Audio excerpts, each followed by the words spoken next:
Baik, Assalamualaikum warahmatullahi wabarakatuh. Sebelumnya kami di sini dari kelompok 1 akan mempresentasikan mengenai analisis biaya.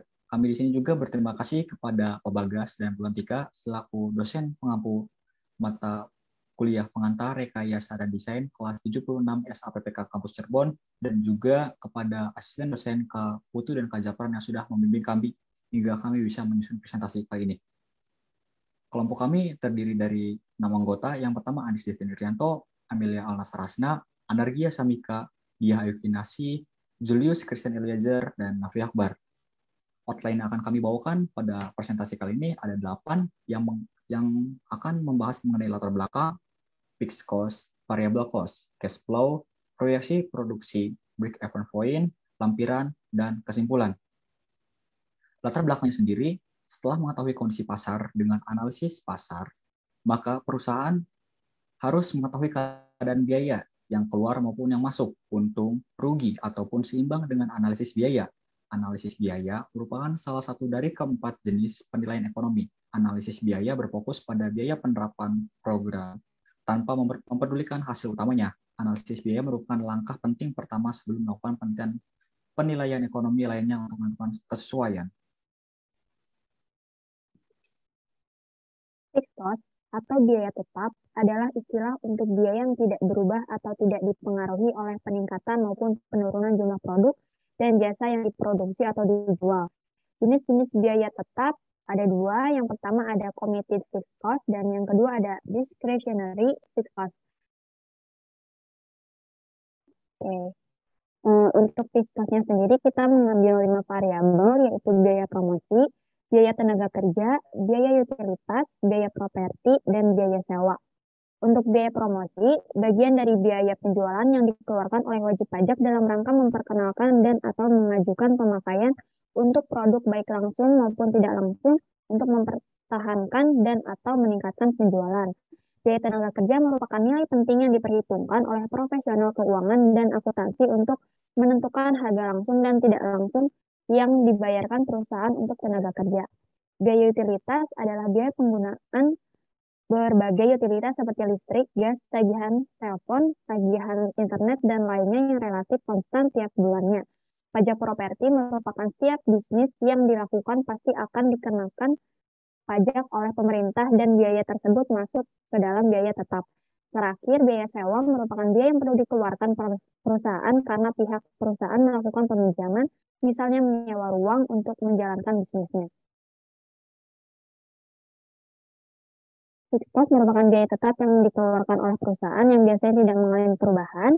Dan di sini kami merumuskan biaya promosi sebesar 1 juta dengan media promosi YouTube, Facebook, TikTok, dan Instagram. Selanjutnya kami mengambil biaya tenaga kerja sebesar 4.500.000. Kami menyesuaikan dengan UMP Jakarta. Selanjutnya biaya utilitas terdiri atas biaya listrik, biaya air PDAM, biaya telepon, CCTV, dan WiFi, dan biaya lainnya. Untuk pajak properti sebesar 2 juta, biaya sewa sebesar 6 juta, dan dengan total fixed cost sebesar Rp31.731.294. Baik, untuk diagram sebelah kiri merupakan diagram secara umum dengan persenan terbesar jatuh kepada biaya tenaga kerja dan persenan terkecil jatuh kepada biaya promosi, sedangkan diagram sebelah kanan merupakan diagram secara detail dengan persenan terbesar jatuh kepada biaya tenaga kerja dan persenan terkecil jatuh kepada biaya promosi.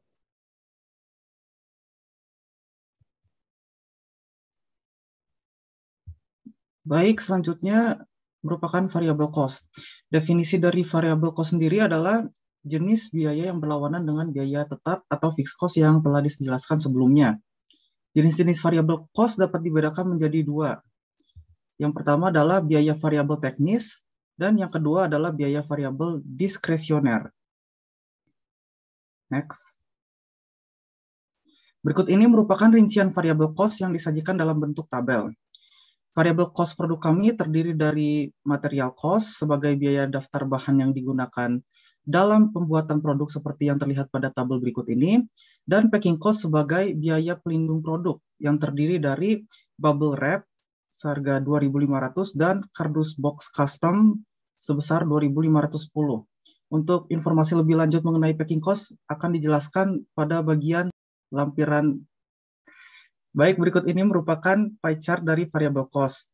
Terlihat di sebelah kiri merupakan garis besar dari variable cost yang dibagi menjadi 3 garis besar. Yang pertama adalah material cost sebesar 79%, lalu packing cost sebesar 2%, dan profit sebesar 19%.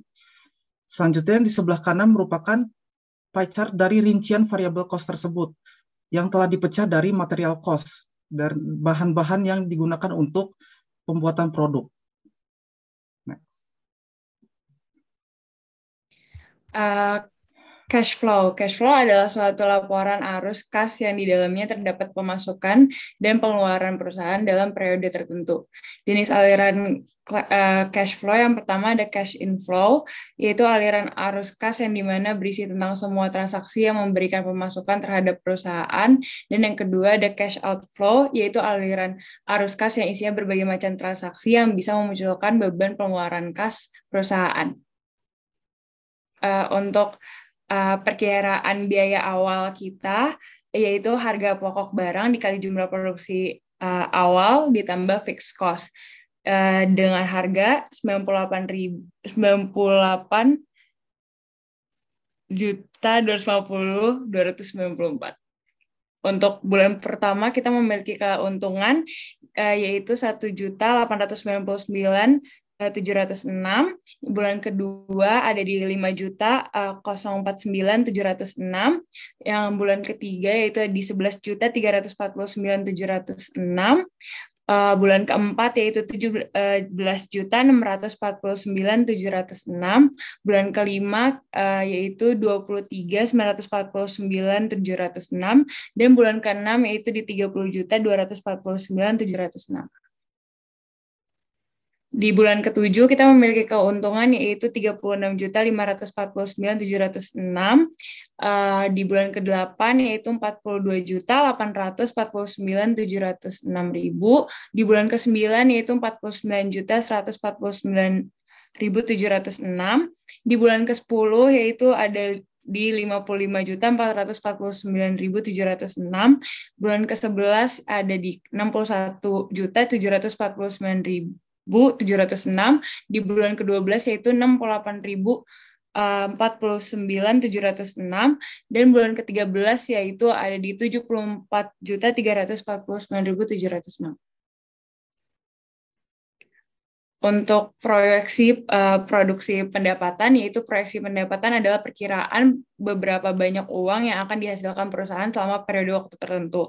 Misalnya jika kita di sebuah perusahaan ingin mengetahui beberapa banyak uang yang akan dihasilkan, di bulan depan itu mungkin menghasilkan laporan proyeksi pendapatan yang merinci berapa banyak yang telah mereka belanjakan dan jual dalam suatu bulan. Untuk di bulan pertama sampai bulan ke-6 itu kita ada investment periode, dan di bulan ke-7 sampai ke bulan ke-13 yaitu ada profit periode. Dan pada bulan ke-6 terjadi payback periode. Nah, payback event itu merupakan waktu ketika terjadi BEP. Payback periode adalah lama waktu yang dibutuhkan untuk mengembalikan seluruh biaya investasi. Dalam hal ini, perusahaan mengalami payback event di sekitar bulan 6 seperti terlihat pada tabel dan grafik yang ada di layar. Lalu ada break-even point atau BEP. BEP adalah perhitungan keuangan dasar yang menunjukkan beberapa modal dibutuhkan untuk membuat produk berjumlah sekian. Oleh sebab itulah BEP selalu menunjukkan persamaan jumlah biaya dan harga produk. Terdapat 5 elemen dalam BEP. Yang pertama adalah biaya tetap atau fixed cost. Yang kedua adalah biaya variabel atau variable cost. Lalu yang ketiga ada biaya campuran atau mixed cost. Dan keempat ada harga pokok penjualan atau HPP. Dan yang kelima adalah margin laba.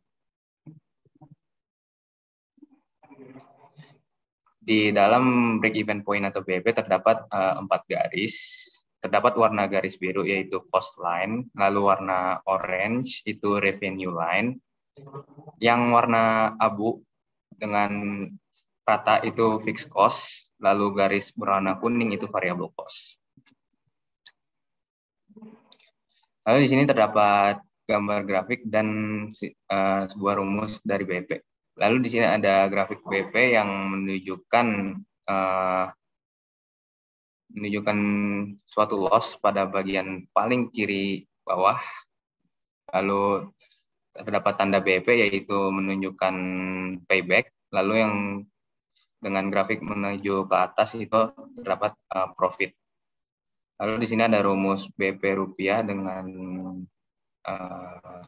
rumusnya itu total fixed cost dibagi 1 minus total variable cost per unit per harga jual per unit dengan hasil 31.731.294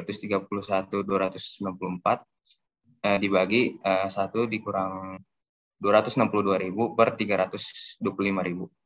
Lalu di bawah ada rumus BP unit yaitu total fixed cost per harga jual per unit dikurang variable cost per unit. Dengan yang didapatkan itu 31.731.294 dibagi 325.000 dikurang 262.000 dengan hasil yaitu 503 atau kurang lebih 504 unit.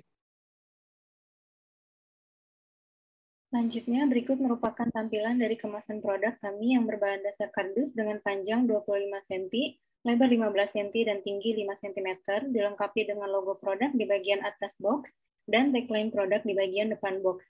Nantinya produk akan dibungkus menggunakan bubble wrap, kemudian setelah itu baru dimasukkan ke dalam kemasan. Pada bagian fixed cost, kami telah menetapkan biaya sebesar Rp1 juta untuk biaya promosi antara lain YouTube Ads, Instagram Ads, TikTok Business, dan Facebook Ads. Informasi mengenai biaya promosi kami dapatkan dari beberapa website yang telah tercantum pada slide. Untuk biaya sewa, kami merujuk pada harga sewa salah satu kios di Jakarta Barat. Kemudian informasi biaya tenaga kerja kami dapat dari UMP Jakarta tahun 2022, dan informasi pajak properti kami dapat dari website yang tercantum pada slide. Terakhir, untuk biaya utilitas antara lain biaya listrik, PDAM, Wi-Fi, dan CCTV, kami merujuk pada Peraturan Menteri SDM, Peraturan Mendagri, website IndiHome, dan salah satu toko online CCTV. Baik, dari yang sudah dijelaskan tadi dalam presentasi, ada pun kesimpulan, yaitu analisis biaya ini sangat penting sebelum memproduksi suatu produk. Karena dengan adanya analisis biaya, perusahaan akan bisa mengendalikan biaya, menentukan keputusan strategi harga, merencanakan laba hingga menghitung laba maupun rugi, agar bisa ada evaluasi yang membuat perusahaan bisa lebih baik lagi dari sebelumnya, terutama dalam hal analisa biaya. Mungkin itu saja yang bisa kelompok 1 presentasikan. Kurang lebihnya kami mohon maaf. Wabillahi taufiq wal hidayah. Wassalamualaikum warahmatullahi wabarakatuh.